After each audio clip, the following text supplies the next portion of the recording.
بسم اللہ الرحمن الرحیم۔ السلام علیکم تمام سامعین اور ناظرین کو خوش آمدید۔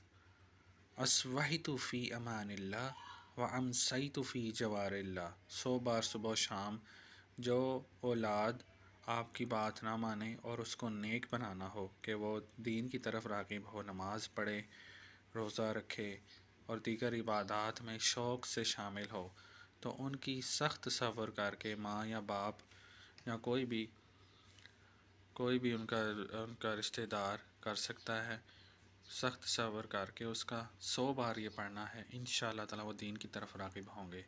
اصبحت فی امان اللہ و امسیت فی جوار اللہ۔ اصبحت فی امان اللہ و امسیت فی جوار اللہ۔ اصبحت فی امان اللہ و امسیت فی جوار اللہ۔ اصبحت فی امان اللہ و امسیت فی جوار اللہ۔ 100 بار صبح شام۔ جزاک اللہ۔